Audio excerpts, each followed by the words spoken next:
pass an ODI course with a minimum 1 year follow-up. All patients with single level disc prolapse with unilateral leg pain were included in this study.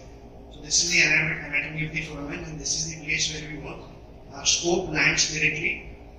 This is the main difference. So if this is the dura and nerve roots and a disc, so posterior surgery, the surgeons are looking like that. To take out a disc, they have to retract the dura and then go in. But we as transfemoral surgeons, we directly enter into the disc and then handle the pathology. So this is the place where we work a cambion triangle between exiting and traversing nerve root. The scope lands here. For a disc which is migrated down, the scope rotates down. For a disc which is migrated up, the scope rotates up. And this is the place of work where we can handle the pathology. How endoscopy is different in its digitalized, such as bloodless with minimal tissue damage. Most of the cases can be done under local anesthesia, so it's like a live neuro monitoring. It's a very target-oriented surgery. You have to target the fragment which is giving you pain. My endoscopy, yes, it maintains anatomy, quick mobilization. Most of the patients can be discharged in 48 hours after the surgery. Understanding our scope, there is a working channel with a high-definition camera at the end and channels of the fluid. State-of-the-art instruments are needed to execute this surgery. Ideal case selection is a patient with unilateral leg pain with a paracentral, foraminal and extraforaminal disc presentation, sagittal orientation. There is no scar visible on the back. So some people tell them that there is surgery going here. So it is very important they understand what has happened with them.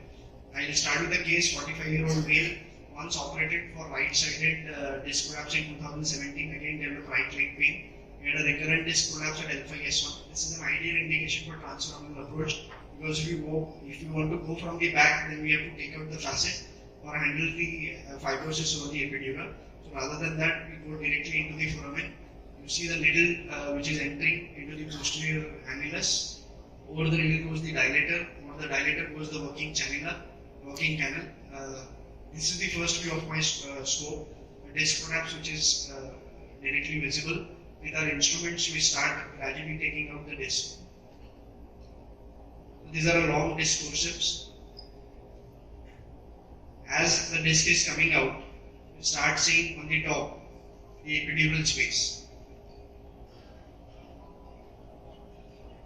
So this is after complete discectomy, a traversing root above and the disc below. This is the last step where we cut the annulus to further decompress the traversing nerve. So this is the post-op MRI, complete removal of the fragment and patient pain-free. There is another case, I will skip that for time. This is the endoscopic anatomy. So you see a traversing nerve root above and a disc below and well decompressed nerve root. So these are our results. We did 50 cases. We analyzed 50 cases, L3-4, 9 cases, L4-5, 28, the most common level, and L5S1, 13 cases. Result significant reduction in VAS scores and average ODI scores over the period of 1 year. Conclusion, it is a highly effective procedure that delivers a very good functional outcome. A thorough pre-operative planning and good selection of cases will give you a very good result. Thank you. The paper is open for discussion.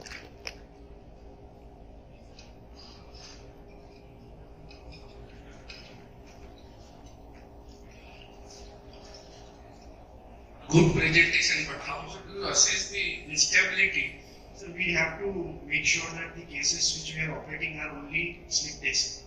They are not unstable cases, because unstable cases we don't do endoscopy. They are unstable, they will need fusion. So ideal cases, the patient who has unilateral leg pain, no back pain, and it is only slip disc which is the pathology. And mainly foraminal and extraforaminal cases are the best, because they are difficult to approach from the midline. There is excess removal of the bone. Endoscope helps in directly landing at the pathology. Thank you, Doctor.